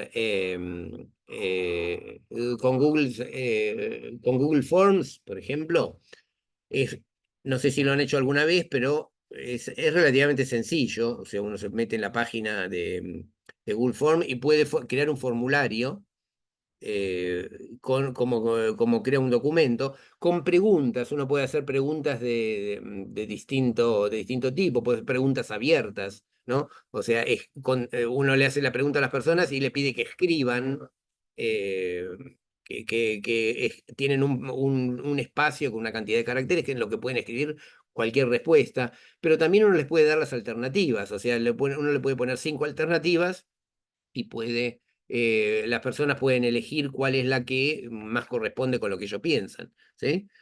Y luego una vez que uno diseñó el cuestionario, lo puede enviar, uno hace un link y se lo puede enviar a las personas o puede publicarlo en algún lado y habilita a las personas para que escriban envíen sus respuestas, ¿sí? Y luego el mismo formulario permite obtener una tabulación de las respuestas, hace un resumen automático, da los porcentajes para cada pregunta, quién contestó cada alternativa, ¿no? O sea, si uno dispone de una base de consumidores, digamos, de consumidores o de gente de la cual quiere entrevistar, o incluso en un grupo de WhatsApp. O sea, si uno tiene un grupo de WhatsApp de suficiente cantidad de integrantes, por ahí puede enviar una encuesta, pedir la colaboración, digamos, esto me interesa para una idea que tengo, me interesaría saber más, a ver qué piensan ustedes, qué hacen ustedes, ¿no? Y entonces, la idea es que sea breve, digamos, que no sea un cuestionario de 80 preguntas porque nadie lo termina, ¿no? Si uno pide una colaboración así a un determinado grupo, digamos, tratar de que sean breves, 6, 7 preguntas, por ahí eso ya nos permite tener una idea suficientemente interesante acerca de lo que necesitábamos saber. Un ejemplo de algo que hicimos alguna vez. este tema cuando estábamos hablando del mate, las entrevistas coincidentales que les mencioné. También en aquel momento, una cosa que hicimos fue hacer unas preguntas que mandamos a una base de datos que teníamos. Y entonces queríamos ver cómo se asociaba ciertas ideas con distintas categorías.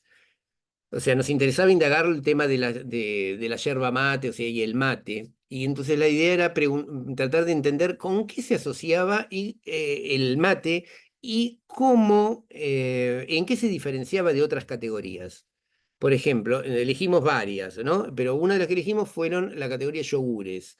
Y les proponíamos estas ideas. Se relaciona con encuentro de amigos, con reunión familiar, con la empresa elaboradora, con el origen de la materia prima, con la tradición, con los momentos de descanso, de distensión, con los momentos de exigencia, con la nutrición, con la vitalidad, con el bienestar. Entonces preguntamos, ¿los yogures? Y bueno, y claramente nos salió muy fuerte que los yogures tienen que ver con la nutrición. O sea, el 87, más del 80% de la gente que contestó este cuestionario asoció yogur con nutrición. Y además, y esto tiene que ver con toda la construcción publicitaria que hacen las personas y la categoría, lo asociaban con vitalidad y bienestar. ¿Sí? O sea, uno come yogur y es como un frasquito de bienestar envasado. ¿Sí? O sea, es nutrición para el bienestar y da vitalidad. ¿Sí? O sea, eso es como las ideas que tiene en la cabeza la gente cuando piensa en yogures. Pero preguntamos esto mismo para los vinos. ¿Y el vino con qué se relaciona? Y con un encuentro de amigos, con la reunión familiar. Un poco menos, pero también muy fuerte, con tradición y con el descanso y la distensión. ¿Sí? No con el trabajo, no con la nutrición, no con la vitalidad, poco, casi nada con el bienestar. Algo con el lugar de origen, ¿no? O sea, porque los vinos tienen fuertemente asociado el tema del origen a la categoría, ¿no? Y la empresa elaboradora, la bodega también es importante. Lo preguntamos con respecto a la ropa deportiva, nada que ver, porque digamos, la ropa deportiva no es consumible, ¿no? Pero para terminar de entender qué ideas se asociaban a las diferentes categorías, muchos asociaban, esto es gracioso, la ropa deportiva con el descanso y la distensión. O sea, voy a hacer ejercicio, pero es mi momento de descanso. O sea, fue medio sorprendente. Pero sí muy fuerte con la vitalidad y el bienestar. O sea, ropa deportiva iba por ese lado.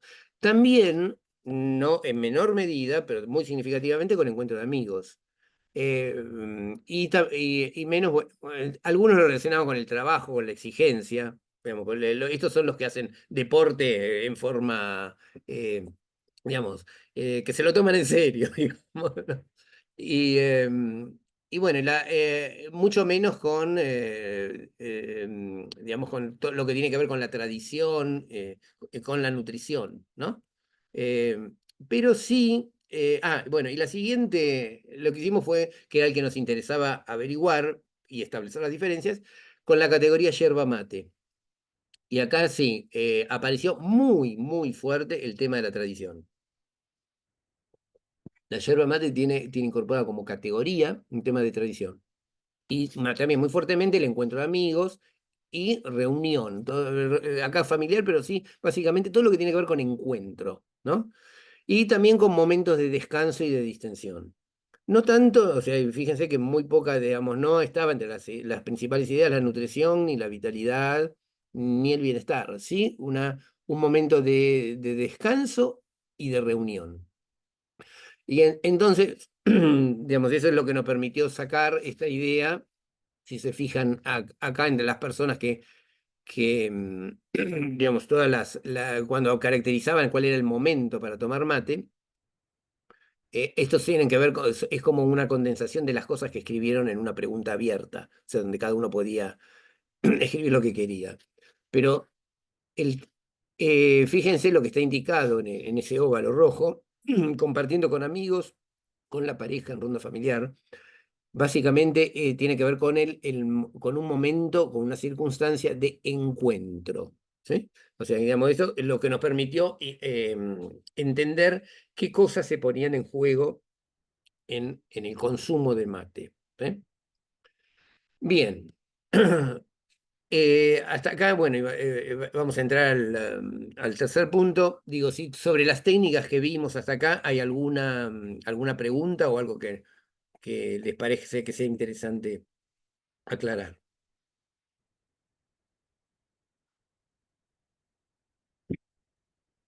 Bien. Bueno, me preocupa esto. O estoy siendo clarísimo o estoy dejando demasiadas, o no se está entendiendo nada de nada. Pero bueno, sí, hay una pregunta de Rosana. Si podés poner la cámara y el micrófono. Sí, ¿qué tal? Sí, buenas tardes. Eh, Buenas tardes. ¿Me escuchan? Sí, sí, perfecto. Sí, todo muy claro, muy bien explicado. Muchas gracias. Solo quería saber con respecto al Desk Research, si hay alguna guía de ¿hay alguna guía de los aspectos importantes que haya que investigarse cuando se está evaluando una nueva idea de negocio? Bien, es interesante el punto. Estás indagando una nueva idea de negocios. Bueno, lo que uno tiene que tratar de entender es en qué categoría estamos. Eso creo que es un dato clave. O sea, si tu idea de negocios evidentemente va a funcionar en una determinada oferta con respecto a una determinada problemática. Yo lo que haría en el caso de que uno tiene que empezar a entender algo desde cero, tratar de entender la categoría, o sea, esa problemática, qué aspecto de la experiencia humana involucra esa idea de negocio nueva. O sea, qué cosas están involucradas, ¿sí? Entonces, digamos, uno se mete a indagar sobre eso. O sea, a ver cuáles son las categorías y qué negocios existen actualmente construidos alrededor de esas áreas de la experiencia humana. O sea, qué ofertas hay, qué se ofrece, cuáles son las problemáticas o sea, yo empezaría por ahí, digamos, tratar de entender esta idea que tenemos nosotros, qué aspectos involucra y qué negocios existen actualmente alrededor de esos aspectos.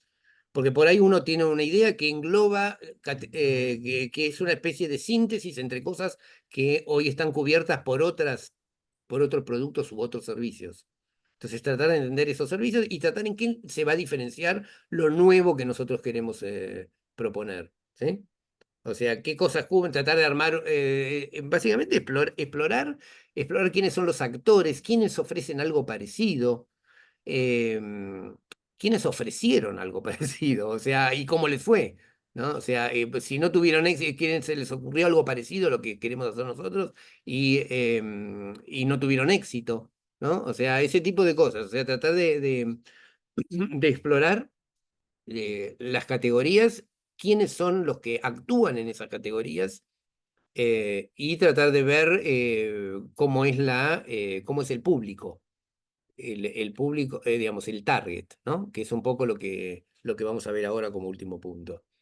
Bien, no sé si quedó contestada la pregunta. ¿Está? Bien, bueno, seguimos, vamos al punto de la definición del público objetivo. Hay hay una expresión que se utiliza, que utilizan las agencias de comunicación, o sea, las agencias de medios, que tiene que ver con qué es un target. Target, que básicamente significa un blanco, ¿no? O sea, un público objetivo, ¿sí?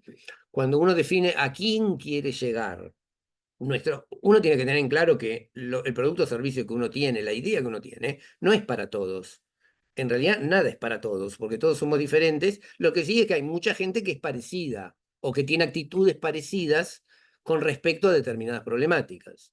Entonces lo que uno tiene que tratar de hacer es entender cómo es esa gente y lo que uno ofrece para quién es. O sea, qué necesidades vamos a cubrir, qué deseos vamos a cumplir para esta gente. Y lo que más importante, para tener en claro cómo nos vamos a presentar, cómo vamos a vender nuestra propuesta, es tratar de entender para quién es esta propuesta. Entonces, un poco es tratar de conceptualizar esto. Hay una visión, digamos, que es una visión colaborativa.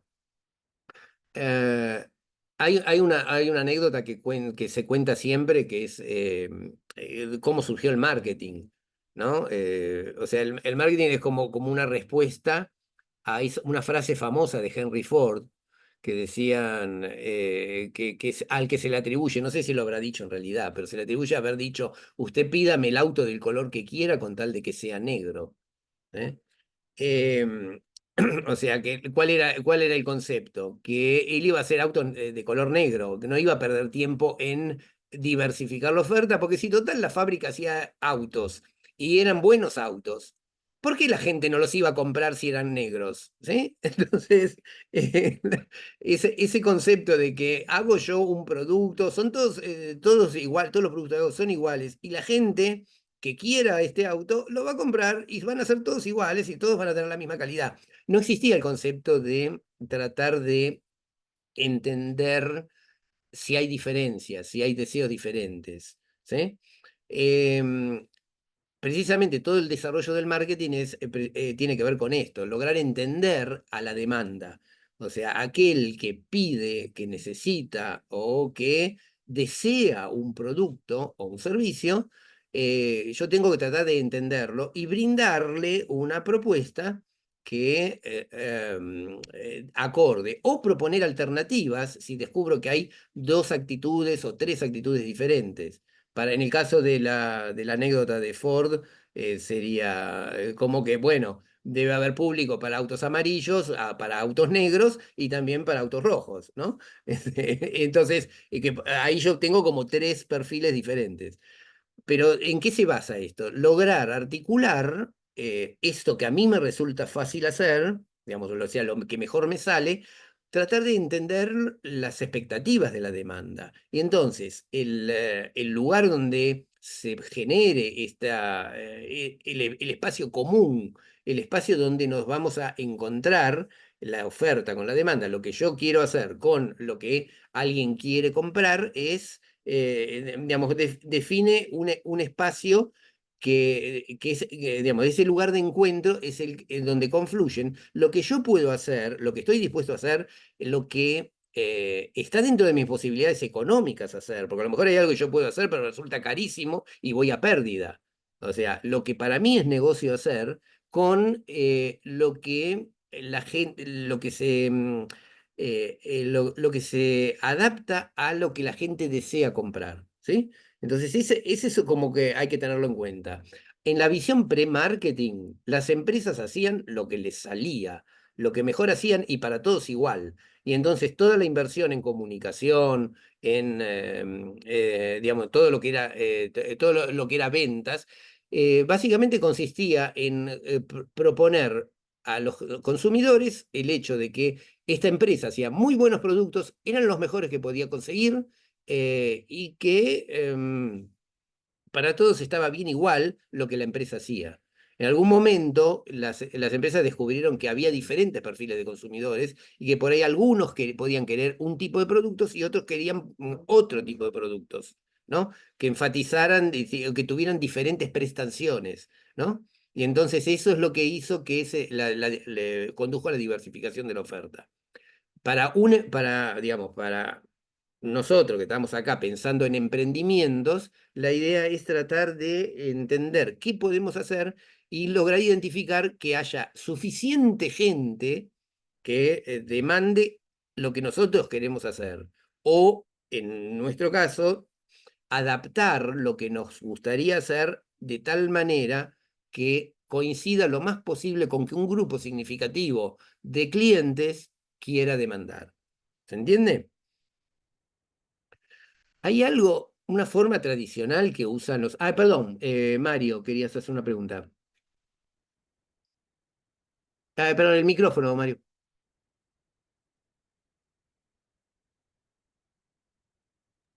Ahí está. Sí, Sí. no más que la que pregunta es, bien decías hoy que había que escuchar un poco a la gente o bastante en la vereda y también yo Ujú, diría en el mostrador, ¿no? Lo que totalmente. nos pasó a nosotros con un comercio que empezamos vendiendo artículos de limpieza para lo que era gastronomía y balnearios, ciertos productos, todo en cantidad. Y después la gente del barrio entró, compraba, pero nos empezó a pedir marcas. Entonces Ujú, estaba la oferta, lo que decís vos ahí en el medio, y la demanda. Y tuvimos ujú, que ir cambiando el perfil, claro, hasta que llegamos a un punto de equilibrio que los números no nos daba porque ya la gente quería marcas y nosotros teníamos productos, vamos a decir, sueltos, a granel. ujú, Entonces está perfecto lo uno con lo que nos pasó en experiencia, ¿no? Salimos con ujú, un producto estrella, teníamos, y eso nos permitía vender ciertas cosas. Pero después cuando venía la gente del barrio ya nos decía, queremos Lustramueble Blem, no queremos este, y bueno, mostrador nos pedía, y para tener más público tuvimos que acceder hasta donde pudimos con el límite de crecimiento, ¿no? Hasta claro, donde pudimos. totalmente. Y bueno, pero eso es básicamente lo que hace un Así, pero no, hablando un comerciante. poco, me hiciste. Digo, es lo que hace un comerciante cuando adapta su oferta a lo que le compra el barrio. O sea, si tiene, si, digamos, no tiene sentido estar llevando marcas premium cuando por ahí la mayoría de los consumidores son de nivel de poder adquisitivo bajo, por ahí se va a llenar los estantes de productos que no va a vender. Entonces, la idea es que adapta la oferta a lo que su demanda le quiere comprar. Eh, bueno, quería digamos, cerrar con el tema de cómo pensar el target al que nos dirigimos. Uno tiene, digamos, una forma tradicional que usaban históricamente las empresas de medios, ¿no? O sea, vamos a dirigirnos a mujeres entre 35 y 45 años de nivel socioeconómico C amplio en AMBA, ¿no? O sea, en el área metropolitana de Buenos Aires y principales plazas del interior del país. O sea, esto es una cantidad de personas enorme y aparte formularlo de esta manera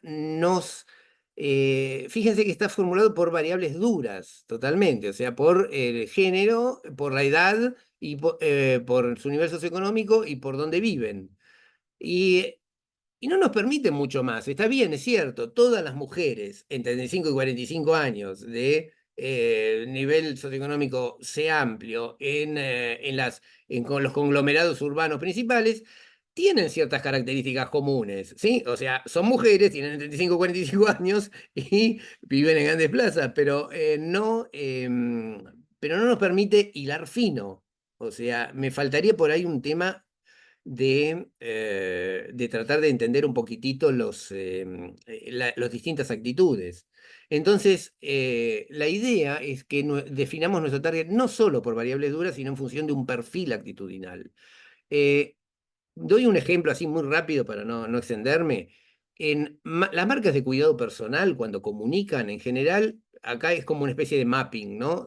Para tratar de entender por dónde van las cosas que dicen.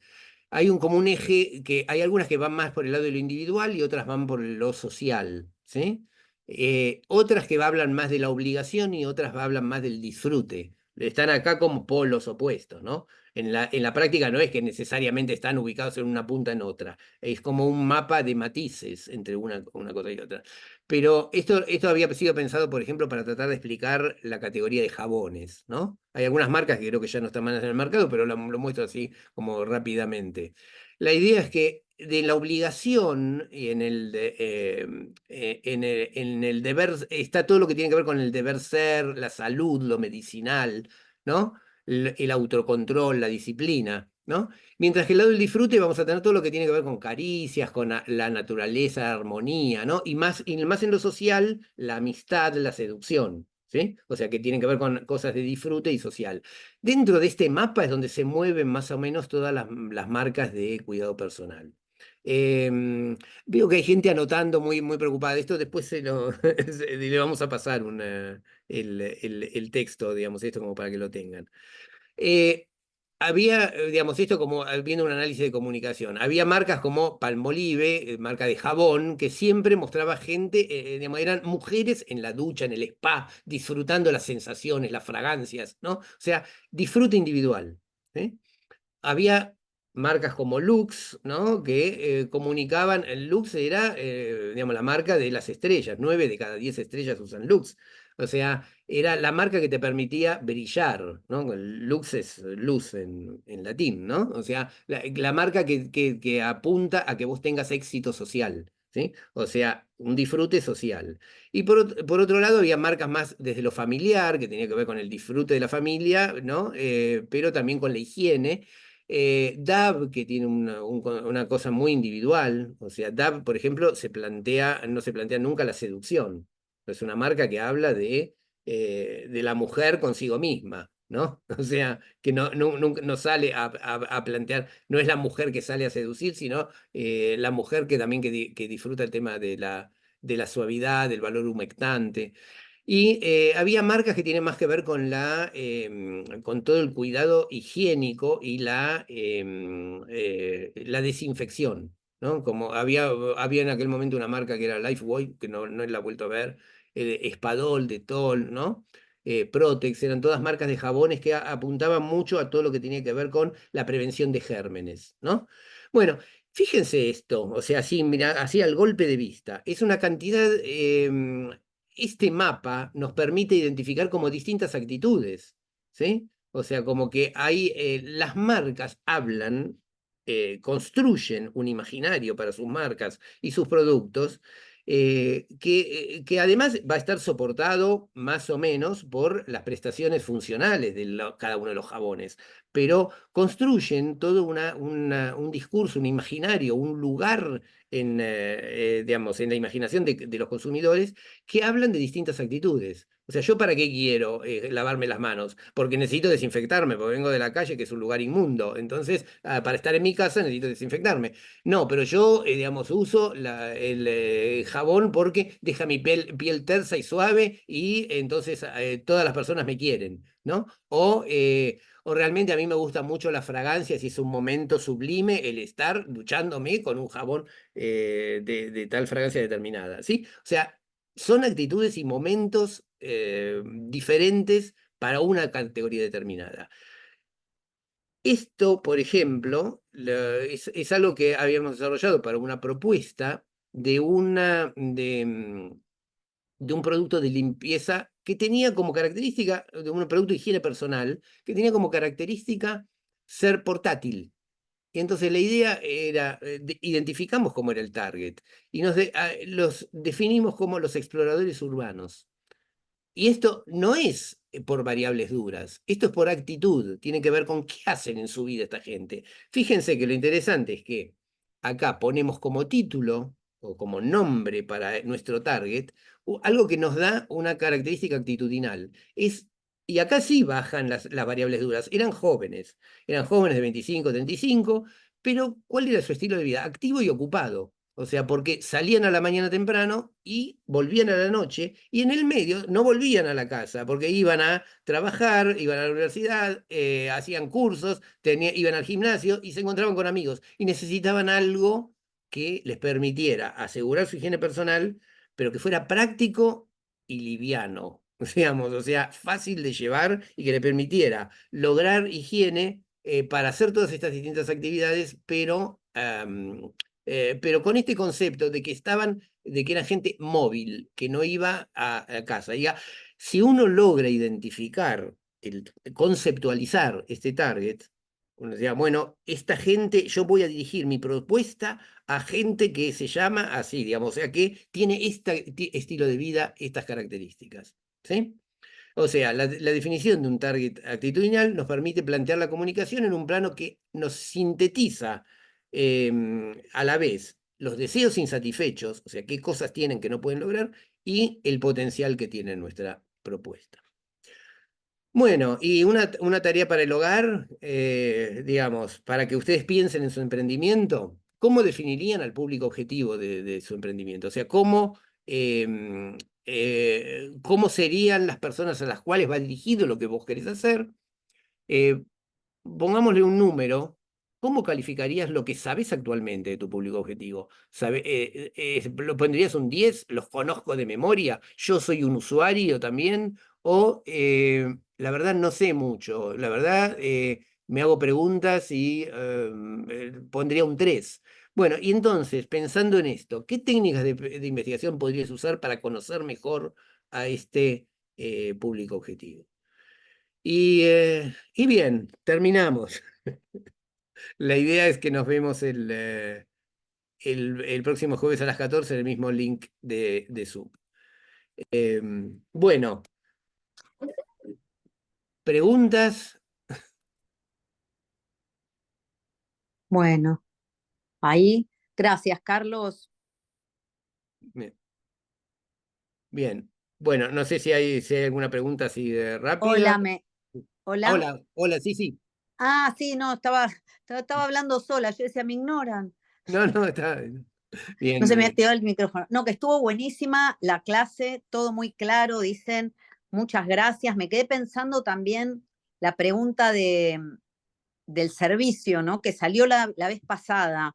Y cuando me preguntaron la vez pasada, yo decía lo mismo. Bueno, uno se puede hacer, por ejemplo, que no es tan caro de hacer, te podés inventar como sería un brochurcito, ¿no? Un cataloguito del servicio, ponele.